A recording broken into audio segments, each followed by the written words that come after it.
Hello, this is Fam Electric Ghost. We have Waterflower. Hello. Hi. So I just want to do a little brief introduction. I'm Fam Electric Ghost. I interview indie artists from around the world. I'm an artist myself. I'm an electronic musician. And we've got about 23,000 listeners worldwide now since 2018. And we're glad to have you on our show. You're the first female solo electronic act in Latvia, right? I can't say for sure, but I am the Wonderful. first one that I know of. Well, you know of, okay. And yeah, I was reading from your SoundCloud. It said you were originally established under the alias, is it Kroffork?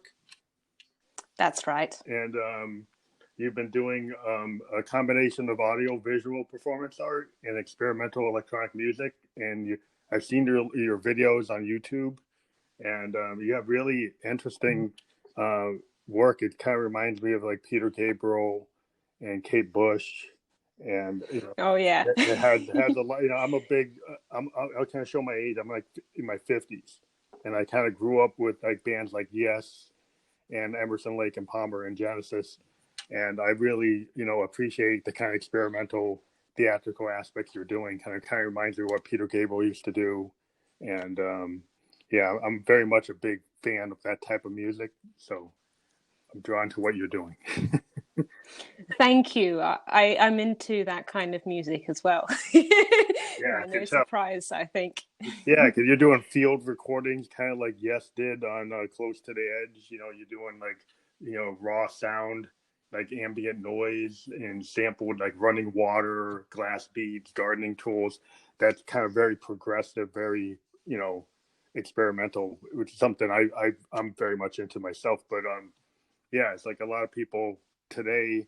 They use samplers, but what you're doing is very artistic use of sampling, rather than just grabbing clips.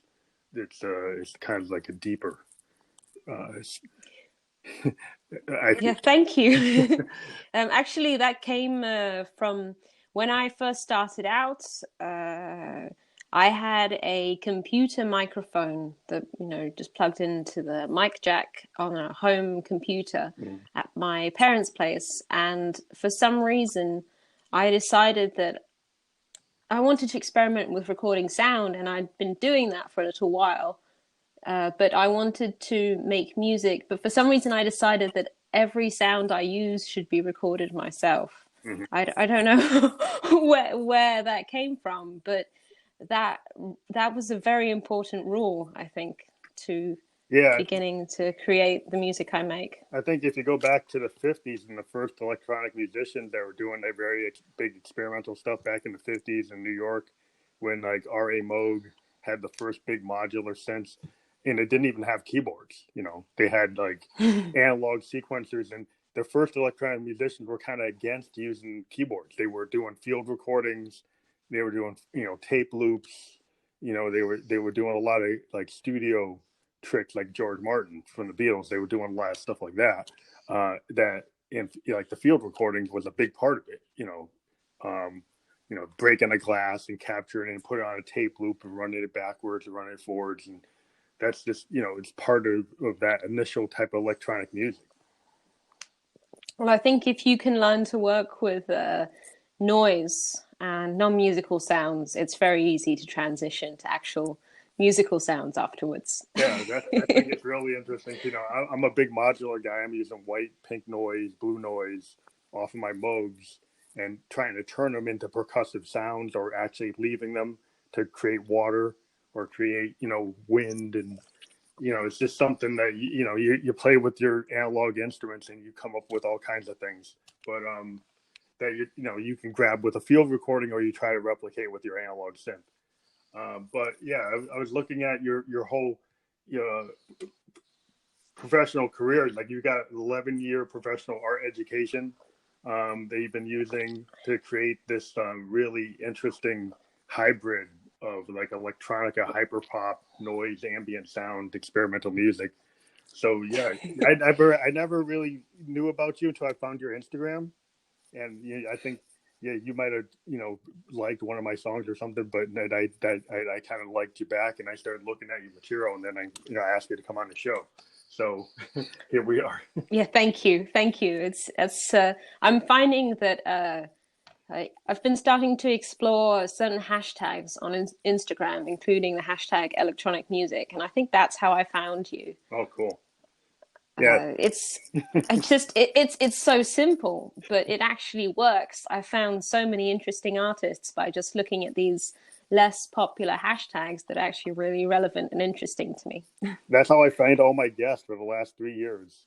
On Instagram, I just look for anybody that's in any kind of musical genre, but because I'm an electronic artist, I always tag that, and then people tend to come to me, and then I tend to like, oh, well, would you like to come on the show? That's very cool. I've been able to get like a guest a week for 3 years by just doing that.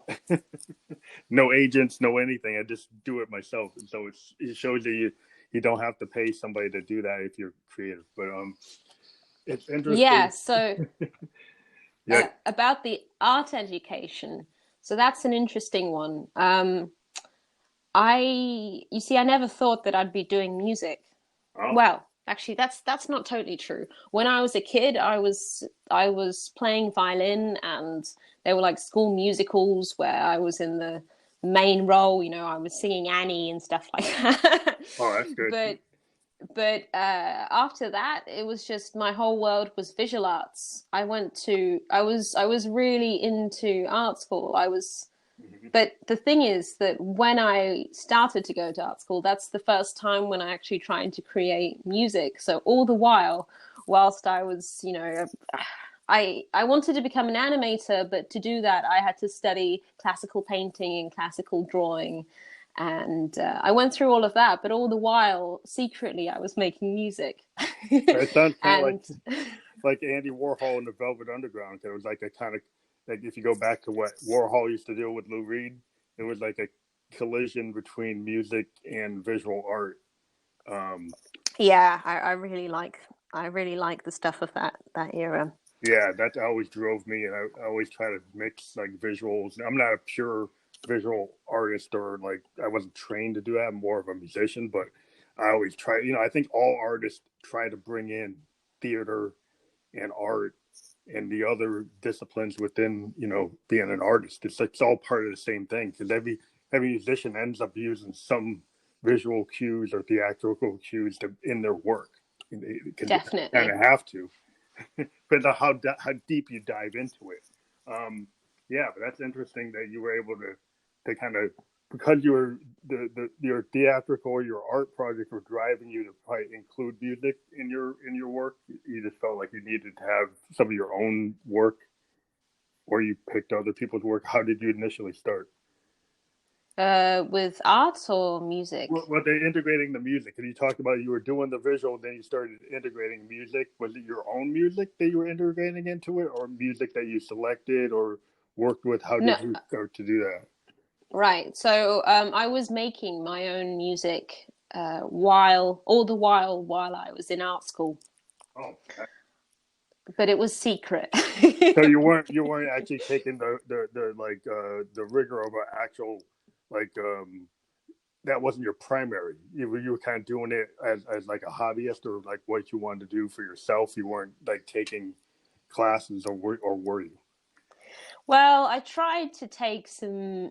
Eventually, I tried to take some MIDI classes, but it was very difficult because it was run by a guy, and he had his protege, young male student, and he didn't even believe I could have any understanding. And it was just a process of experimentation, and I've always been very good with the technical side of things. So you just got drawn into it.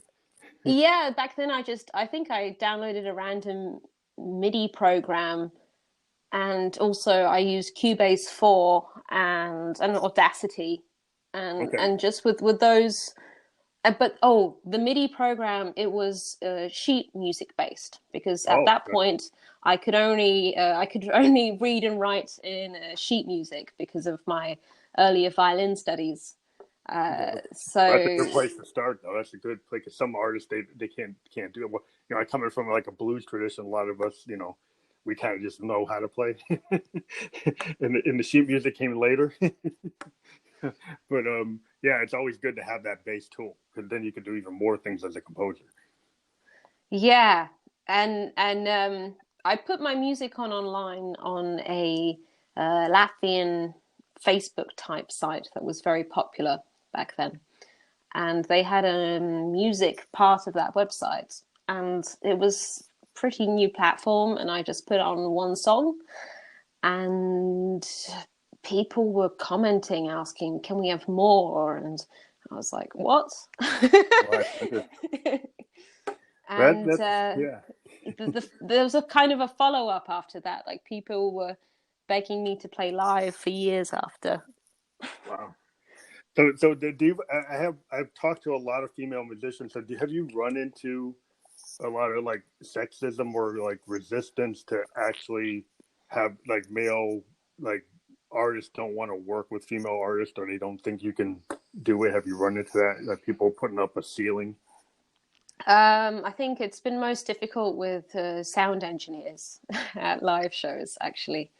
Oh, okay. Um, You get in trouble with them. They don't want to listen to you.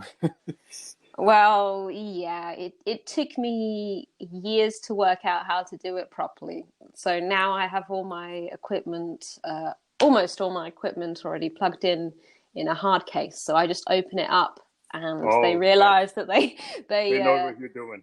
yeah, and because until you have something really visible like that, it's actually Yeah. very difficult to convince a sound guy that to trust you outright. You know, sometimes sound guys don't read technical writers, and they don't know that everything has been written down there very clearly.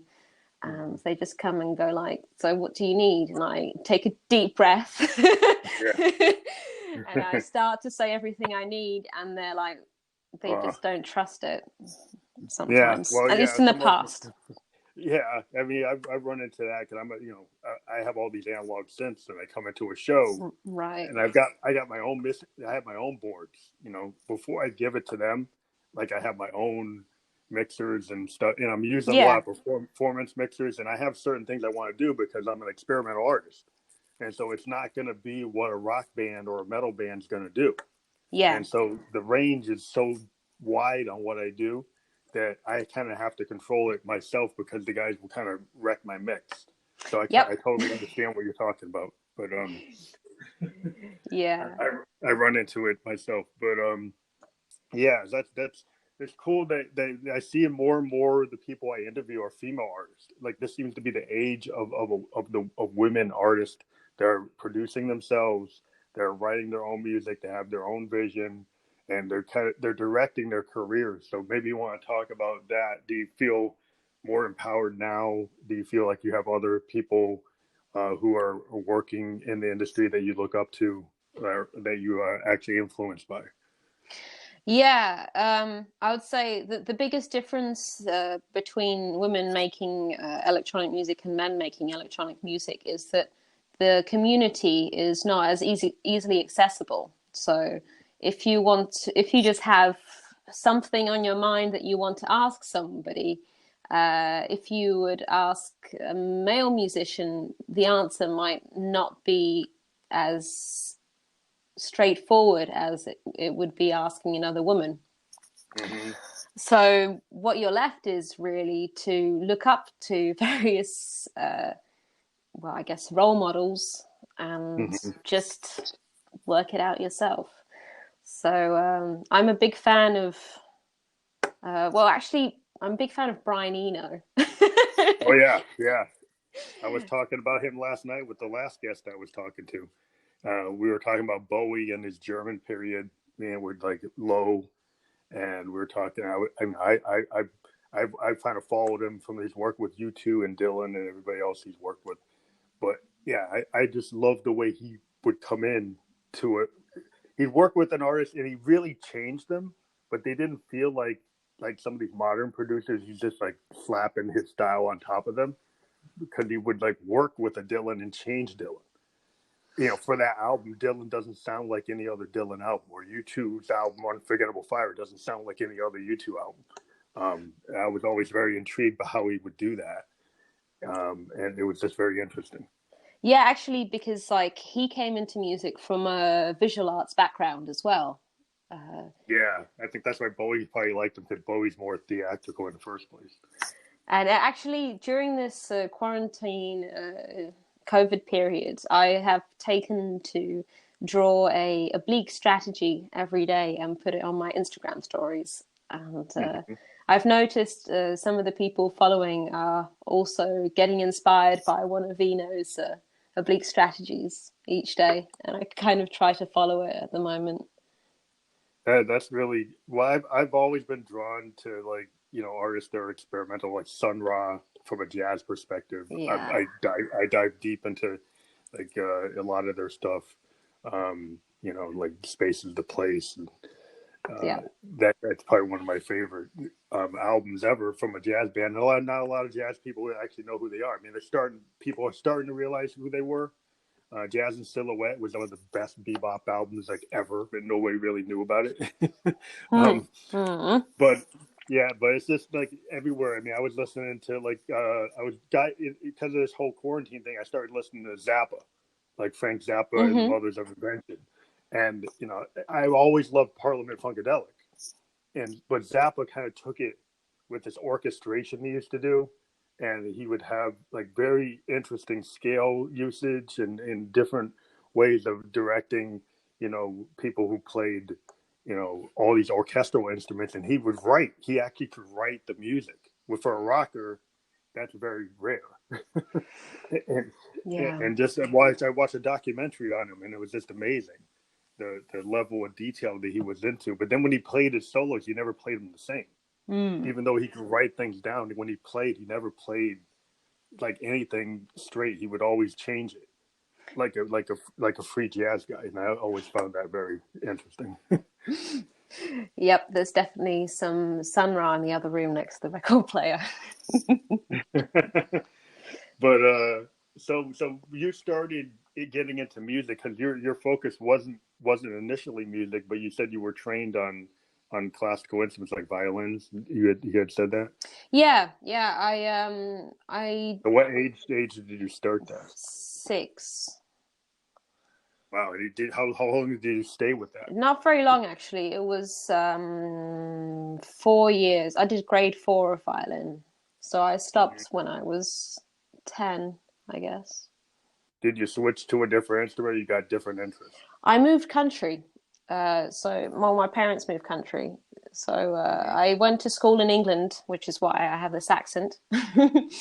Yeah, I can hear it. And it was in England that I started learning violin. And when we moved back to Latvia, the systems here are very different. The Soviet systems are more, when it comes to classical instruments, it's really orchestra based. So they don't allow for any individualism at all. And whereas in the UK, the teacher I had been learning with, she was really encouraging and I really had an interest in music because of her teaching.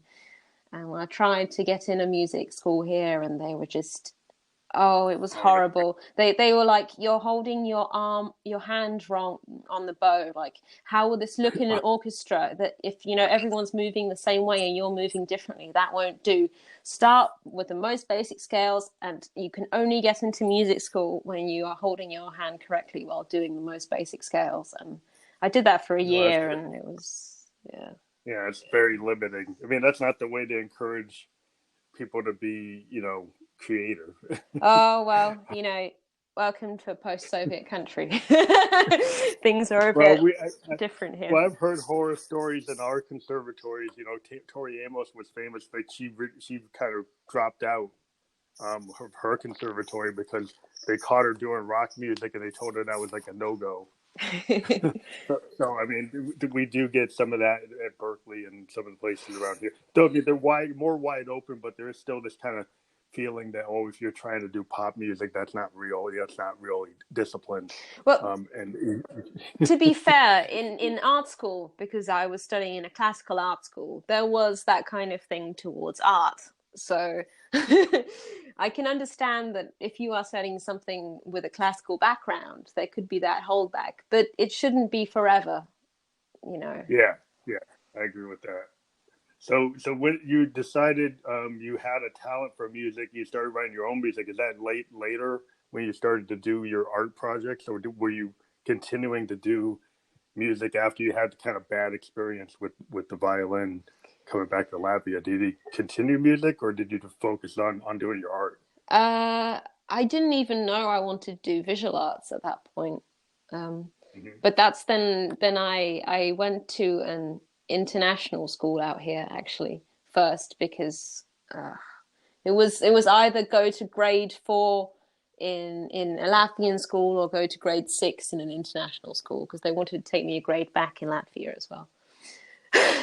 Oh no, grade 2, and I was supposed to go grade 4, whatever.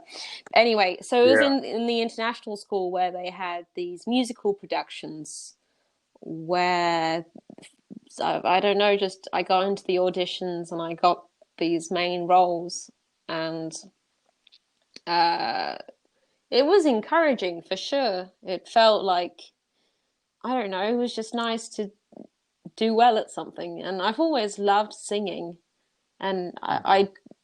I have a real ear for sounds. Does that make sense? I can remember Oh sounds yeah, very well. yeah. Well, you have a Kate Bush kind of kind of like vocal tone, Mm, and then I was looking at your video gashes, yeah. and it's really I love what you did with the video. It's just like that's very it's just I get drawn to that kind of thing because it reminds me of the whole progressive era, or back when people did music videos and they actually were trying to be very artistic with them rather than be kind of just bragging Yeah. about certain things. But it seems like to me, like when you had directors would interpret a song and then the video was not exactly what you thought the song was, but that's kind of cool to actually let artists interpret a vision visually and create the same kind of impact as a song in video. And I see that in your video work is really impressive. Yeah, thank you. So did you do a lot of visual stuff in your theatrical work? You said you're doing the visual arts. When did you actually start focusing on the kind of capability that you have in gashes? When did you start seeing that you had that kind of capability or talent? So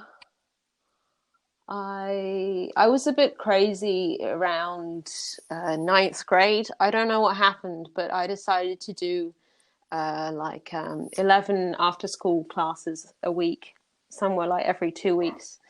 I've got no idea how that happened. I can't even imagine it now. But I was trying out lots of different things and keeping myself busy. And one of the things I tried was animation, and I just fell in love with it. I was like, this is what I want to do in my life. I want to become an animator. And then based on that, I was searching where can one study animation in Latvia. And actually, still, there is no certain place where you can study it. But there's kind of a side course in this painting school.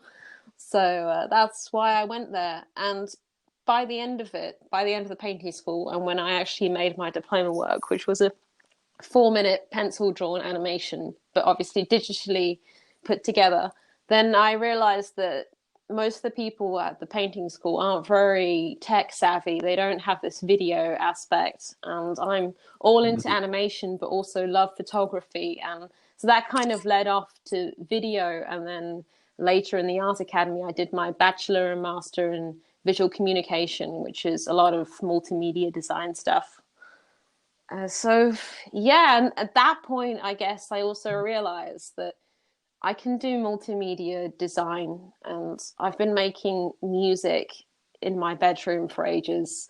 What kind of Mm-hmm. artist am I? Well, maybe I'm both of these things, and then it Yeah, just so you're clicked, I guess. a bedroom producer, visual artist, kind of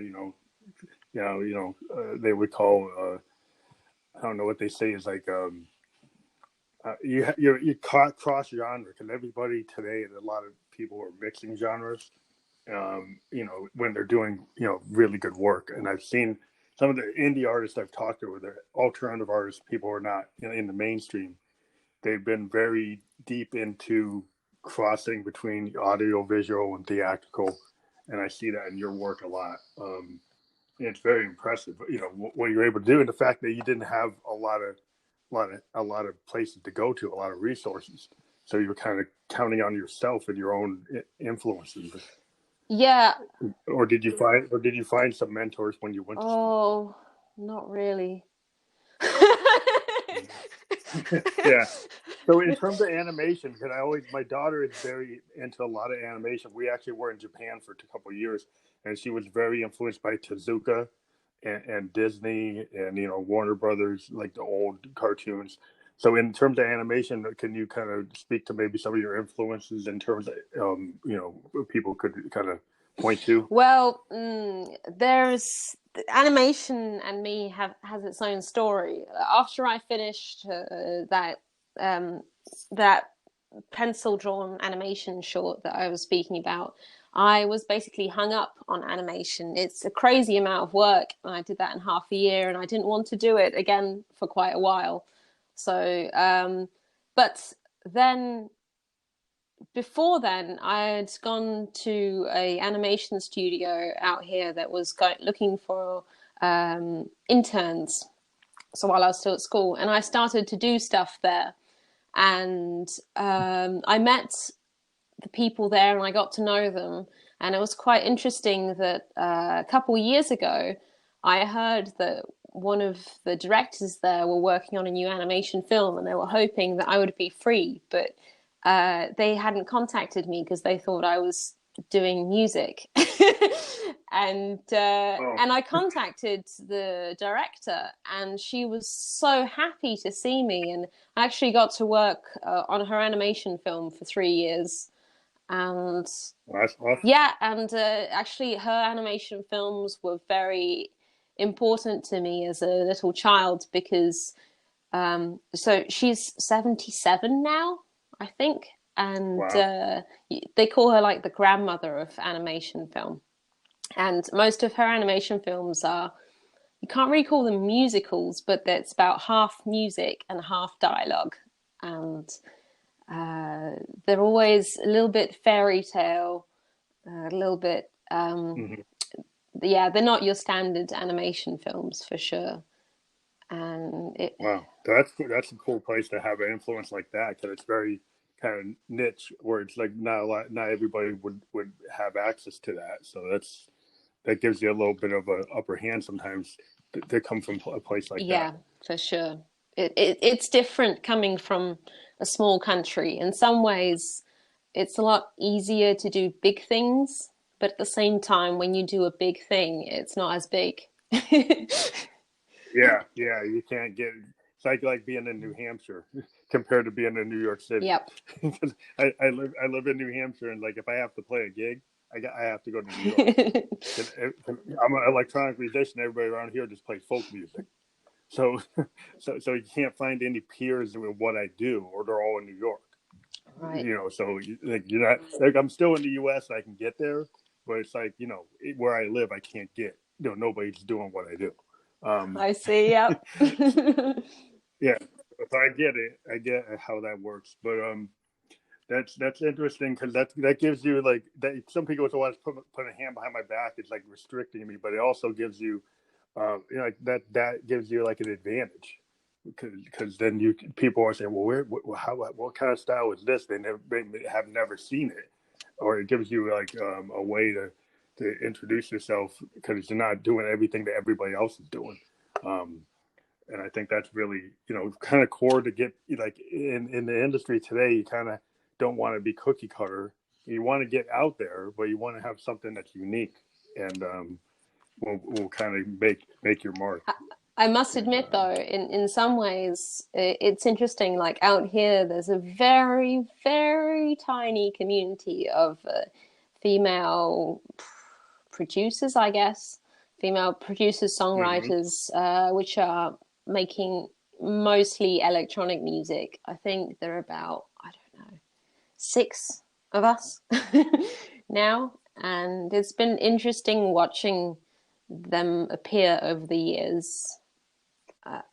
Have you guys thought of doing like a collective, since you have so few people? Have you thought of putting together like a collective? Because that seems to be the big thing in music today. Is a lot of bands in multiple genres will create like collectives so they can do festivals, they can do shows together. Have you guys talked about that?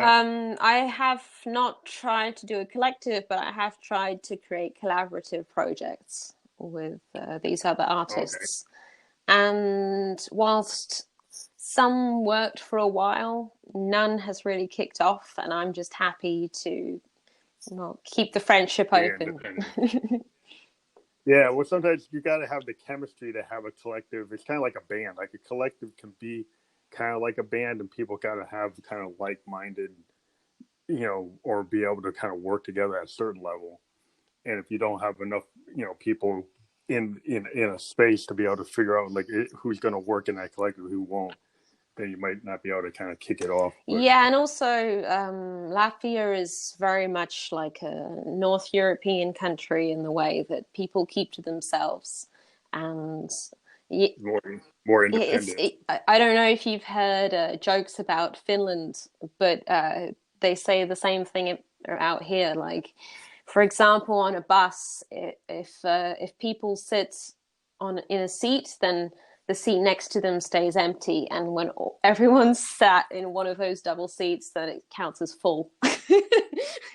Like, the mentality is like that, and it comes from the history of having what are called one fence farmland out here, which is basically there was a house with some land around it, and then for hectares there wouldn't be another house.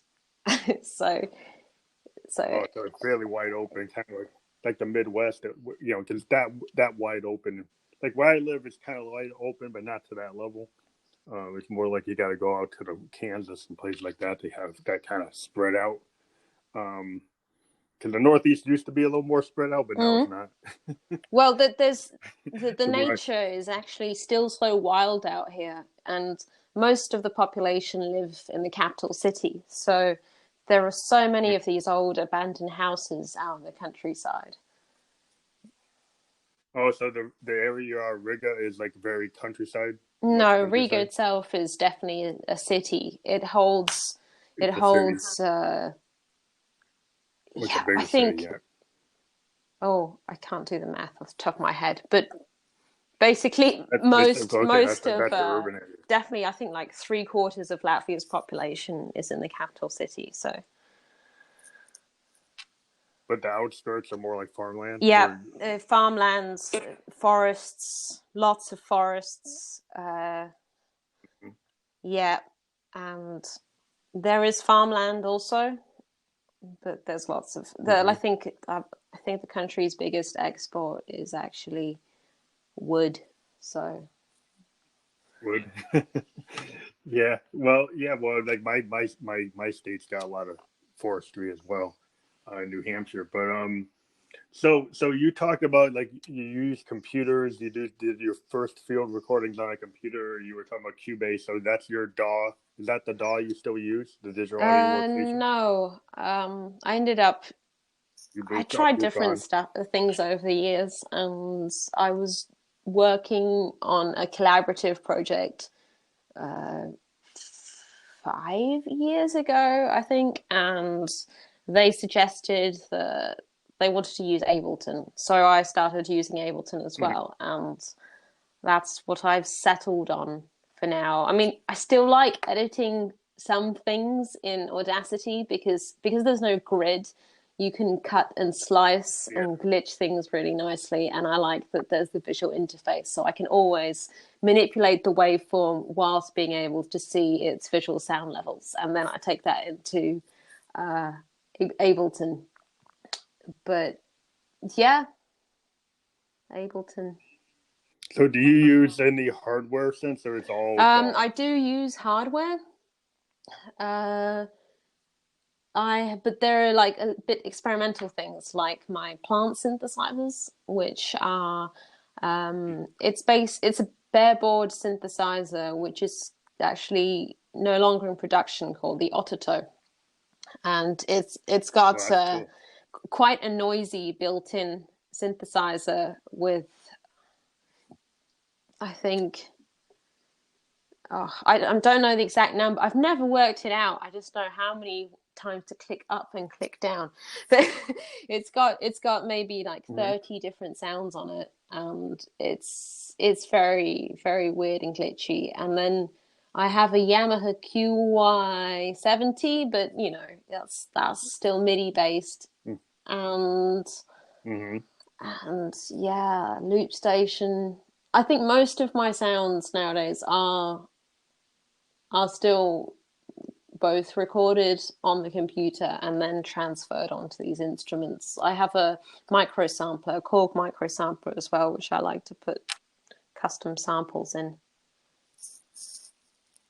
That's interesting. Yeah, because I've been I'm a modular analog and a DAW-less recorder. I use like Zoom R24, which is a digital recorder, and I capture my analog synths, and I kind of purposely don't use the DAW so that I can kind of sketch out things in a 1970s no, that's very way. Cool. So I kind of take I figure like if I'm playing with a modular synth, it's kind of point in time, like a sample, and I let the modular synths kind of talk to me, and I record them live, and then I'll like resample my modular synths with like a make noise morphogene sampler, which is a Eurorack sampler, and I'll record like 3 minutes of something I did on my Moog, and then run it backwards or in between or do time shifting. And I use a lot of analog drum machines like a DFAM and some analog stuff from Arturia. But I just like using sequencers and analog synths a lot. I do have some digital. I have a Roland, synth like a Juno that I do pads on and keyboards and stuff. But I just found that I tried the DAW, and I just like being able to play. Cause I'm a pianist. I'm a synth player. I'm an electronic. So I just like to just put stuff down and just keep on layering. And I've been successful doing it that way. People say, well, that's a lot harder than going on the grid. But I find it's more freeing because I just kind of just create, however I want to do it without being kind of confined to a structure of a DAW. But I actually find that more and more people are starting to become DAW-less producers. It's becoming like a thing. But I've been doing it for like 10 years. I think because so many things are possible nowadays, it really takes whatever you started with and then just going into it deeper and deeper and deeper.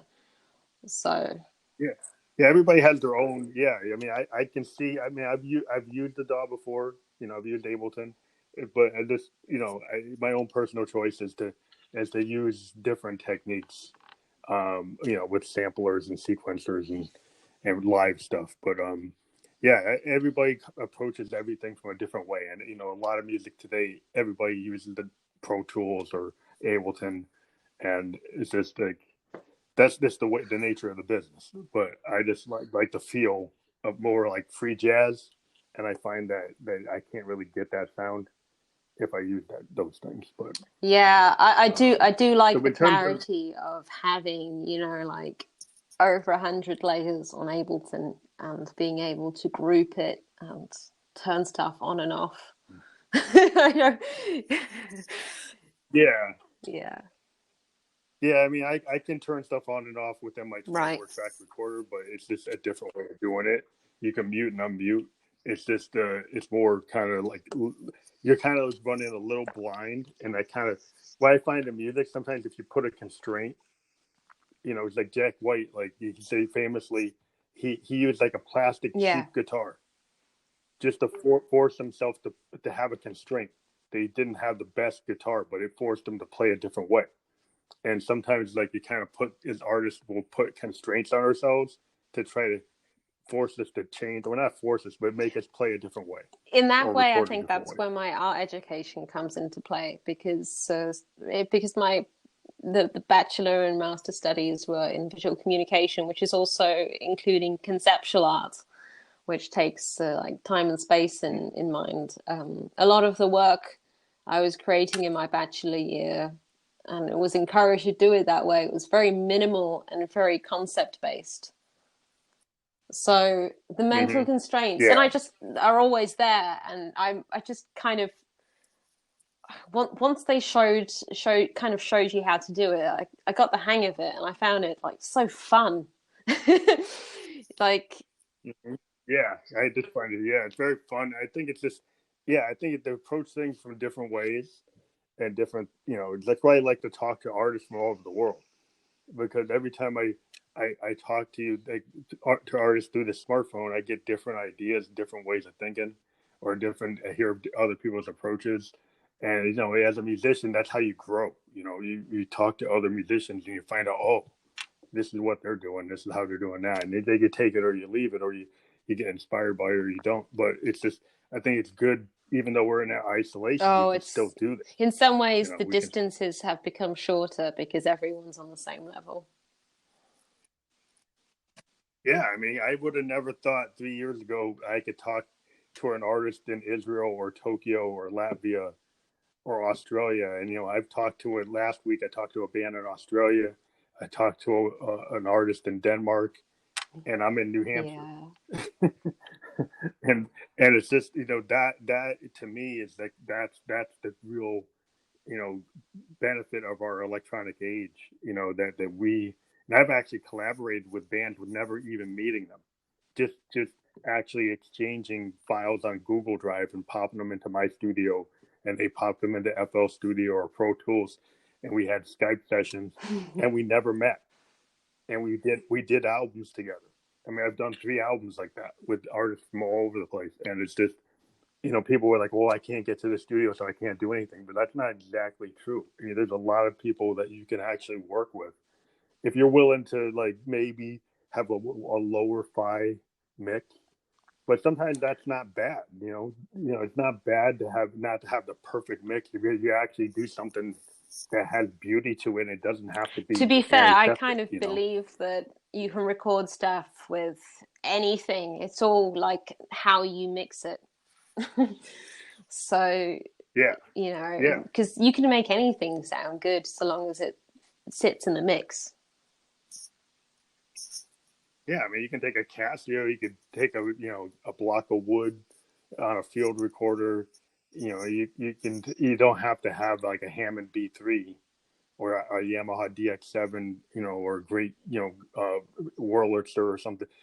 You can still create great Definitely. work, and you don't have to have the best. You don't have to have a $5,000 microphone or a Neve board, like a $30,000 Neve board or $120,000 Neve Well, I board to think actually do a good record. for You can still sometimes do it. it's quite funny though that, for example, with microphones, you record your voice, you make it all perfect, cut out all the bits that should be cut out, and then you put effects on it and you put distortion on it.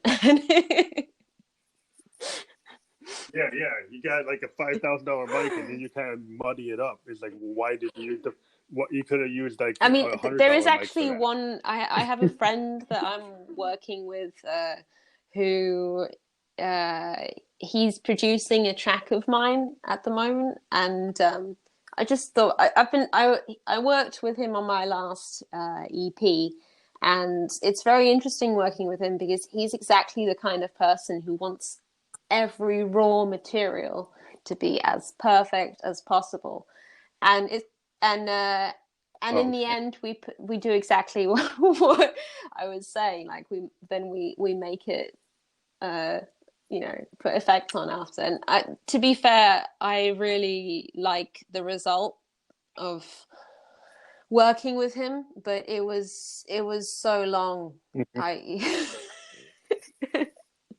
Well, yeah, yeah. I mean, if you work with when you work with that type of producer, you take some producer gets something done in like a week, and then you got other producers that it take was six it months was to a two year years, and I thought the to tracks do were it. finished. Like they took me 3 years to make, so Yeah, it was like. yeah. It was kind of like a if you get the Phil Spector type of thing, like Born to Run, one track, 6 months. How many takes, Bruce did? It just kept on building and building, building, and layer, layer, layer, layer. And there's something about those layers. I was actually watching a documentary with Peter Gabriel. We're talking about he was talking about all these shadow vocals that he had to record, and you can't really even hear them until you go to the mixing board and you start unmuting things. But then when you actually, take it out of the mix without the shadow vocal, the vocal kind of loses something, and you're like, wow, you really have to. That's the kind of crafting that if you're working with those kind of producers that do that kind of thing. Or another example where they took a drum track, they recorded it and they spliced it to like 99 splices.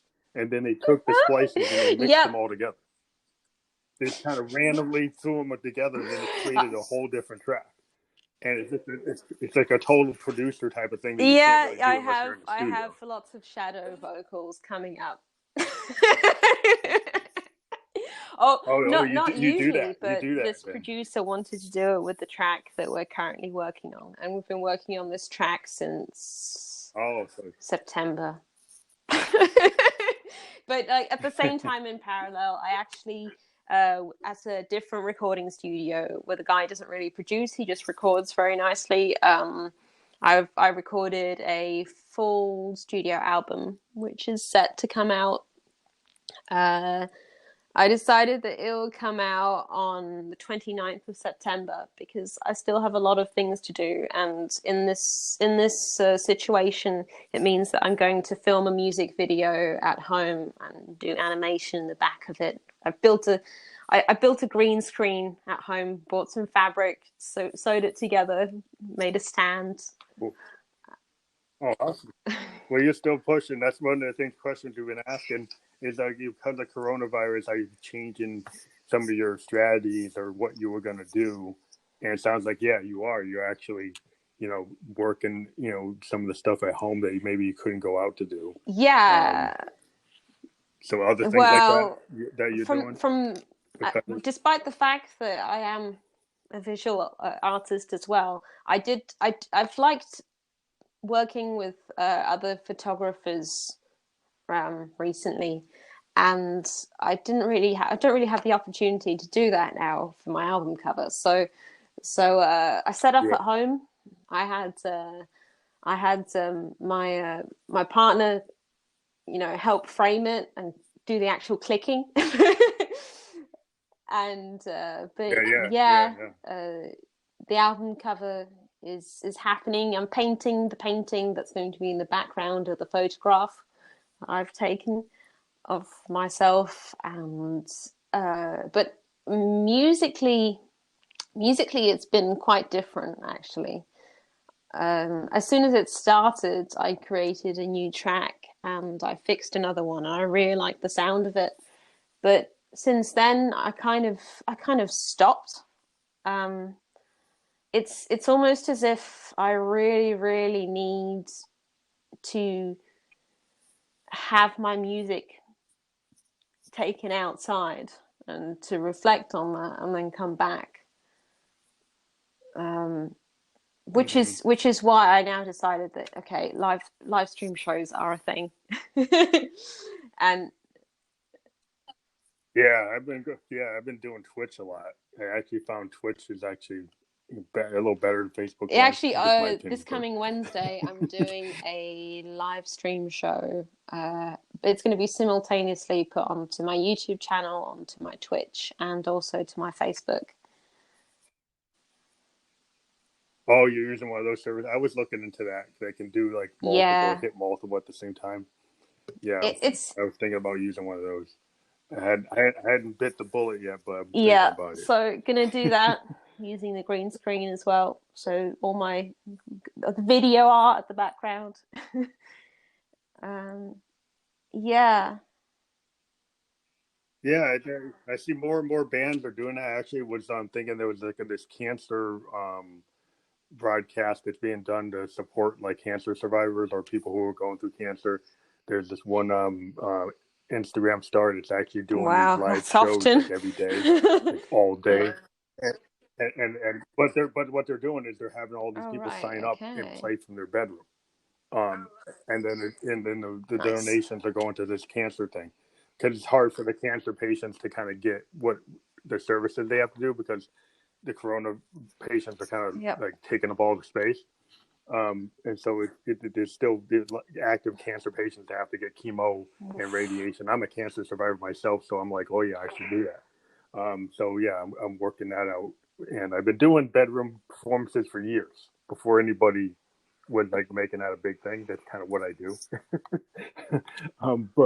But it's just weird. It's like now everybody's doing what I've been doing. Yeah, you got a head start. But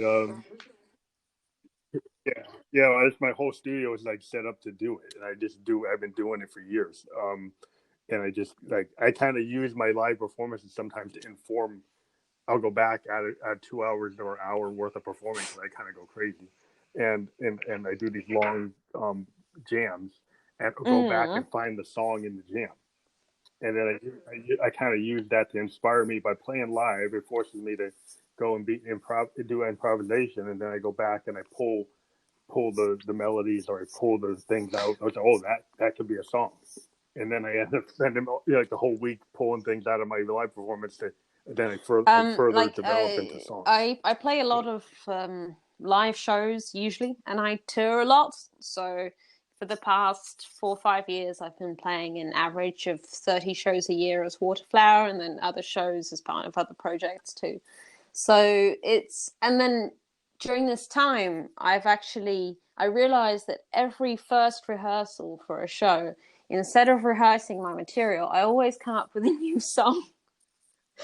And yeah, well, that's interesting. So you just instead of doing your song, every time. And so I always need to add extra rehearsal time, because I know the first one is going to be me channeling something out of my system. Do you always record them? Do you like, I should record these because I don't, I'm always coming up with new stuff. So I try. the tape on? Do you I haven't revisited a lot of them, or only some of them, but it's just a really important thing to do, and it just is. It's like it takes me. I don't even realize that I'm doing it. It just happens. It's just now I know that I need to leave the time. Yeah, I've been talking to a lot of bands. They've been deciding like, you got to record your like your sound checks and your rehearsals, because that's where if you go back and look at the history of bands, the Stones and Allmans and all the great bands, like going back to Hendrix, the sound checks and the rehearsals, because the old school system, the way the studios used to run, they would just tape everything, and that's where a lot of songs came from. Like if you read like the history of a lot of these bands, like they come from the sound checks, they come from the rehearsals. A lot of famous songs just got developed because when you're more free, you're kind of just playing around.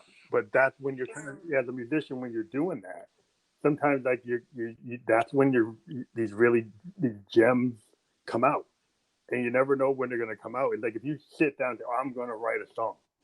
Well, then you probably aren't going to write a song. But if you're like, I'm just going to go on my piano, or I'm going to go on my guitar and kind of just do whatever, that's when it comes. It kind of comes when you don't expect it. And that's why I try to only sit down to something when I have an idea. So whether it's visual arts or it's something that I have to do and it's been on my mind for a long time, or it's music, I kind of just follow the inspiration. And it's a weird way of living, because sometimes it means that I leave some things to the last moment, but it's like even my procrastinations are creative and useful, and it's strange. It's like I know to trust myself that at some point I will do the thing that I want to do, but I don't know when, but it will be on time. Does that make sense? I don't know. Oh yeah. It's interesting. So when you write, like, it's interesting when you write a song, like, so we talk about like kind of just off the cuff, kind of you kind of pick the muse from the era. Like I remember, like Bob Moog, the guy who created the Moog, the reason he said he created the Moog, he said like the universe was talking to him, and he was an inventor, but he had this kind of very cosmic idea, like you know, something in the universe is speaking to me. And when I built these modes, I kind of felt that I was pulling into this cosmic muse, and these synthesizers kind of channel that. And people should use my machines live because they kind of just are designed to pull up this cosmic like tone. And I was like, wow, this is an engineer, this is an inventor, but he talks in a very ethereal way. And I got drawn into his instruments because I found that they are like that. Like every time I turn on my Moog, it doesn't act the same way. It doesn't sound the same way. It just seems to pull things out of nowhere because it's like it's analog. So it warms up, it acts different at different temperatures. And so when I turn it on, it just constantly inspires me because it never sounds the same. Ever since I started doing this, well, back in Kroffork as well, one of the methods I used for creating was I'd be inspired to do a certain thing, and one of the things that I could be doing was either recording samples, or a different day editing samples, or singing vocals, or working on composition. And I'd only do that on that day. And back then it was like once every 3 months sometimes, or once a month I would do it. And the cool thing was that whenever I did a certain, decided that I was feeling like doing that certain thing, I always had this stuff I'd prepared for myself on the day when that was all I wanted to do. So I had pre-cut samples for myself that I'd prepared on a day when all I wanted to do was cut samples. And it kind of stands the same way now, that I've got lyrics that I write, and they just come and I just write them down. And I know that whenever I make a song and I need lyrics, I just look in my little lyrics folder, and it's there and it just fits. And same with sounds. I need sounds. I go to the sounds that I've recorded and prepared for myself, and I just use that. So in a way, it is drawing on some sort of something. Yeah, but it's like, it's like a muse. You feel like you pull from the muse, then you like I was saying, just kind of. I think a lot of artists, we kind of like, everybody can say, "Why I got this talent and it's all me," but I think a lot of times you definitely pull from your surroundings, and you pull. You like the way you do a field recording. You're pulling what's in nature. You pull what's out there. Same thing artistically. I started as a poet, you know, and a lot of my lyrics come from hundreds of pages of poetry I wrote in my 20s, and I have them all in a drawer. And when I just have all these pages, and what I'll do is I'll just randomly grab lines from one poem, another poem, and then I turn them into a new song. And I just have this whole reservoir of all this stuff I wrote in my 20s. I have tons of stuff, and I said, well, I don't even have to write a lot of new stuff, and the other stuff is just like stream of consciousness. But then I have this kind of reserve, along with the reserve of all my recorded tapes over the years of my synths, and I'll go back and I'll say, well, I like this thing from 2 years ago or 3 months ago, or something I did last night, and then they kind of like between 2013 and 2015, I was in a avant-garde band. And we had a rule that we never played the same song twice. And all the lyrics were written on the spot during the breaks, passing around a piece of paper. And and I was the cool. singer like that. in this project. So, and sometimes, I ran out of lyrics, and so I had to make stuff up on the spot that continued in what was written down. And I think so. It was almost a full 3 years that I was doing stuff in that project. And it was really important, I think, for anyone just to, meet every week and speak random words into the microphone until they make sense, and find ways and patterns how words make sense. It's wonderful, really. Yeah, I would love that kind of experimentation. I used to see that a lot with, like, the Velvets, and like even Dylan. Dylan used to read all this stuff, and they would just put the mic on at Columbia, and they put the tape on, and he would just read all this poetry, and then he would start refining it, and all these ideas, and they just kind of just roll the tape, and then they start turning themselves into these big long story songs that this kind of stream of consciousness throw together. And I've always been very drawn to, like, stream of consciousness type of recording, just because a lot of my heroes that they're into that, and I just really feel satisfied doing that. I mean, I'll sit down and write a song, like a formal song, but a lot of my songs are, really 90% of my material is all stream of consciousness, and it's just, I just like it, and that's what I've been able to do it and get away with it, and it's kind of worked out just because I've been doing it for like 20 years. But it's just, I just feel very satisfied when I do that, and other people is like, well, how can you do that? You're kind of just doing it. But I'm like, it's just what I do. Yeah, everybody does their own thing, and you got people that are very into like detailed structure, and I can get into that. I mean, I've written rock operas where I've like written everything down and did everything, and done it in a very tight method. And then other times I've just done like a sun rock, just go off, and that's, I probably like doing the sun rock type thing best because that's more what I'm into. But it's great that have you on the show, and we look forward to your new projects and all the stuff you're doing. I can't wait because I've been performing those songs live for the past 3 years, I think, and I think that this last album that it's not published yet, I would say I feel like I've established a style at this point that I'm really happy with, and that kind of fills the question which I've had for a while now, which is how do I fit all my experimental noise and avant-garde things together with like more traditional sounding electronic music, beats and very obvious synths. And I kind of feel that the end result, well, the closest thing I can find really is Kate Bush. Hey, Bush. Yeah, well, I hear that. That's a good place to be because I love that. That is like where I live in that type of music. So, Waterflower, Spice Mouse. That is that. Yeah, that was released in December. Spotify. Yeah.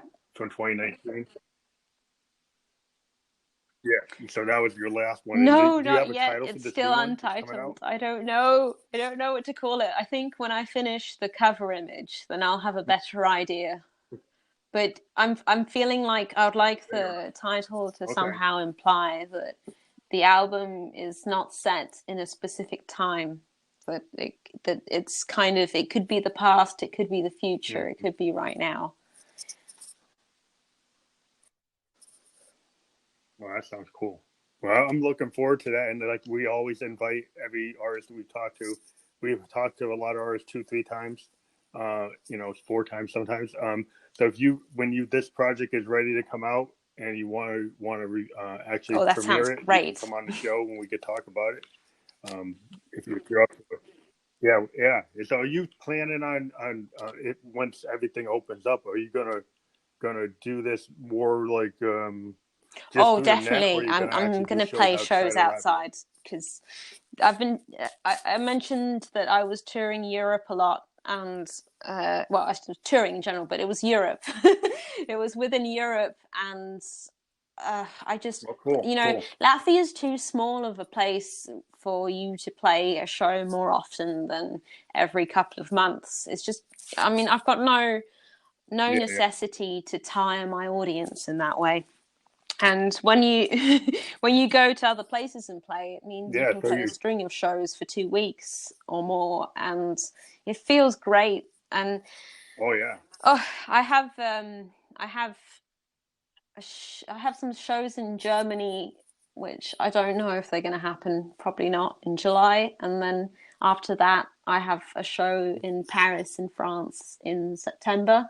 So maybe, hopefully, I can tie that in as well with the album release and do a little album release tour. Of course, if there are any venues left. Yeah, it's hard for the venues to make it because they're not getting funding. But in the U.S., we got problems where they don't fund the arts. So some guys are kind of like, well, they're not getting I think that's money. a problem all over the world, money, unfortunately. Yeah. So it's like I'm hoping that my favorite venues in New York are still going to be there when I want to go, and try to do something. But I know a lot of artists are trying to help them out and do all kinds of fundraising, and there's all kinds of stuff going on. But we'd love to have you come back on when you get ready to do that. And so we're happy to talk to you, Waterflower, and good luck with everything you're doing. And stay safe. And we will talk to you again. Fantastic. This is going to get published on 11 platforms, including Spotify, because we're part of Spotify. Anchor is actually part of Spotify. And we will be putting a link on our Instagram as a highlight that will go directly to the podcast Fantastic. Spotify version of this interview. And so we will do that, and that will come out within an hour, and with a lot of your hyperlinks and your bio on the actual podcast text. So thank you for being on the show. We appreciate talking to everybody that we talk to, and your fans.